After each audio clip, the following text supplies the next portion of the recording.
the entire city of New Orleans is flooded. Absolute devastation. You have an obligation to yourself and your family to haul ass and get out of here. And I'm telling you to get out now. When a hurricane would happen, we would, it would pass and we probably would have to clean up, but it was never where we had to leave. We might have to leave and go to a shelter, but not the city, not the state. We just didn't know where to go or what to do. We were lost and we didn't have any help. Moving is a whole thing for me now. I'd rather just stay wherever I am instead of moving. If I gotta move, it's an extra stress. Like, I can't really explain that.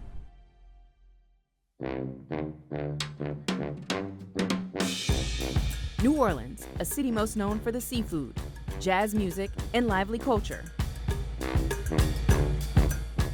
But 20 years ago, the city fell dark. In the early hours of August 29, 2005, Hurricane Katrina made landfall.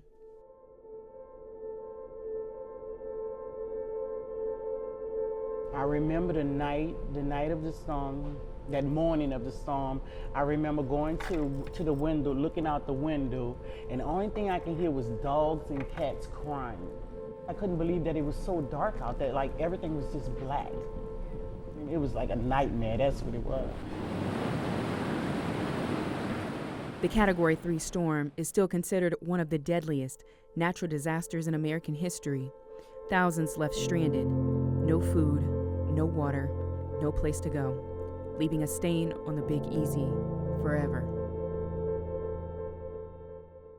Water had came up to the second floor. For Rose Davis, she stayed in her third ward home. The storm was calm and it did pass. Yeah. And we started rejoicing and being happy and cleaning our houses and sweeping out the water, cleaning up the debris.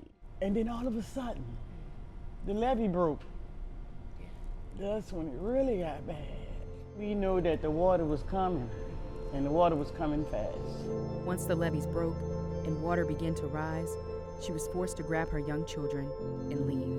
And I remember my kids, they were very young, and it was like the kids thought they were on a boat. They were like laughing and having fun, pedaling the water, and I was grateful for that because they didn't recognize how bad, the danger that we were in. We didn't pack anything.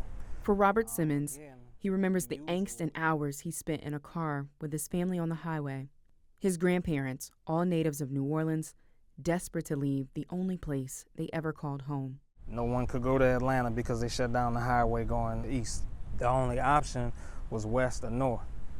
So we got on the road. The equivalent would be from Alexandria to Baltimore, okay? That distance took us 12 and a half hours. For half the day, we are literally just deadlocked.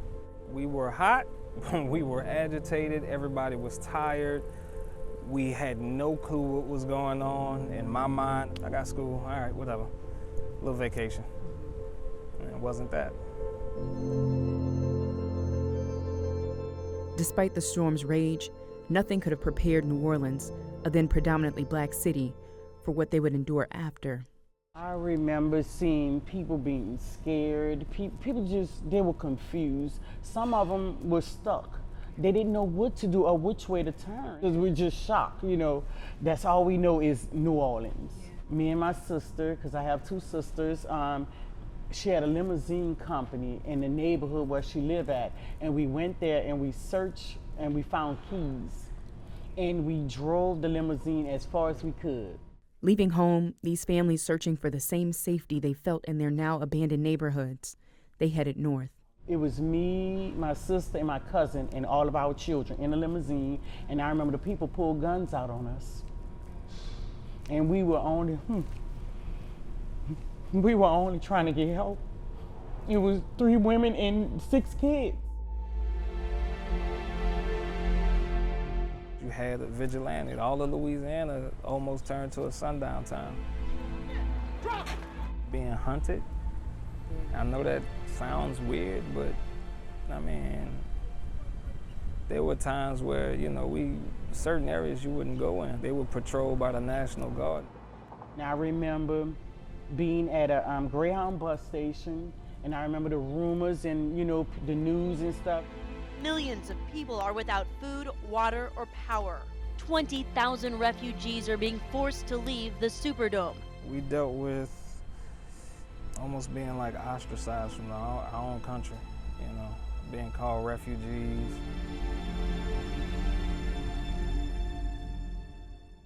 My sister, Chonya, she got in touch with us, and she, at the time, she used to work for Congressman Hoyer. And they wired us some Greyhound bus tickets.